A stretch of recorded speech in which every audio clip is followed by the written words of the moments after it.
Batumalai escalator விவகாரம் தனிநபர் பெயரில் விண்ணப்பமா?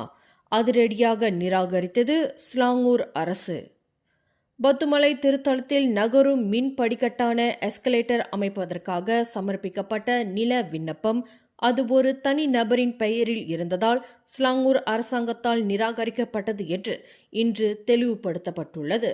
மனிதவள மற்றும் வறுமை ஒழிப்புக்கான மாநில ஆட்சிக்குழு உறுப்பினர் பப்பராயுடு வீரமன் கூறுகையில், அரசாங்கத்திற்கு சொந்தமான நிலங்கள் பொது பயன்பாட்டிற்காக அங்கீகரிக்கப்பட வேண்டுமானால் அவை பதிவு செய்யப்பட்ட சங்கங்கள் அல்லது அமைப்புகளின் பெயரில் மட்டுமே இருக்க வேண்டும் என்றார்.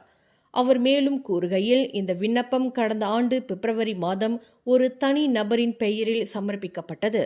அதன் பின்னரே மாநில ஆட்சிக்குழு கூட்டத்தில் அது நிராகரிக்கப்பட்டது.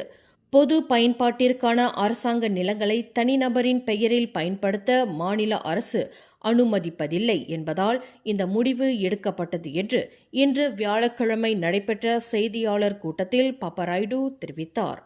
இருப்பினும் இந்திய சமூகத்தின் நலனை கருத்தில் கொண்டு மாநில அரசு இதற்கு ஒரு தீர்வை கண்டுள்ளது. அந்த நிலத்தை தேவஸ்தானத்தின் பெயரில் அங்கீகரிக்க ஆட்சிக்குழு முடிவு செய்துள்ளதாக பப்பராயுடு குறிப்பிட்டார். எனினும் தேவஸ்தானம் ROS எனப்படும் சங்க பதிவிலாகாவால் சட்டப்பூர்வமாக பதிவு செய்யப்பட்டிருக்க வேண்டும் என்ற நிபந்தனையின் அடிப்படையில் தேவஸ்தானத்தின் பெயரில் அந்த நிலத்தை அங்கீகரிக்க ஸ்லாங்கூர் மாநில அரசு ஒப்புக்கொண்டுள்ளது என்று பப்பராயுடு கூறினார். இந்த முடிவானது நீண்ட காலமாக நீடித்து வரும் ஒரு சிக்கலை தீர்க்க மாநில அரசு கொண்டுள்ள உறுதிப்பாட்டை காட்டுகிறதே தவிர எந்தவொரு தரப்பினரின் உரிமையையும் மறுப்பதற்கல்ல என்று அவர் வலியுறுத்தினார். அரசாங்கம் உதவி செய்ய தவறிவிட்டது அல்லது விண்ணப்பத்தை அங்கீகரிக்க தேவையில்லாமல் காலதாமதம் செய்கிறது என்ற குற்றச்சாட்டுகளை பப்பராயுடு மறுத்தார். அனைத்து கட்டுமான மற்றும் மேம்பாட்டு பணிகளும் சட்ட விதிமுறைகளுக்கு உட்பட்டே இருக்க வேண்டும் என்று அவர் வலியுறுத்தினார்.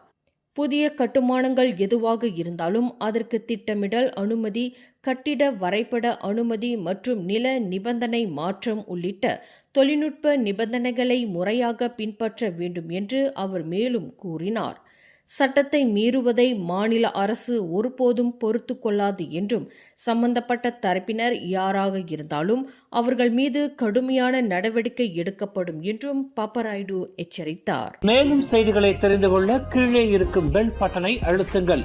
உங்கள் மகிழ்ச்சியை வெளிப்படுத்த லைக் மற்றும் ஷேர் செய்யுங்கள். தொடர்ந்து திசைகளோடு இணைந்திருக்க சப்ஸ்கிரைப் செய்யுங்கள்.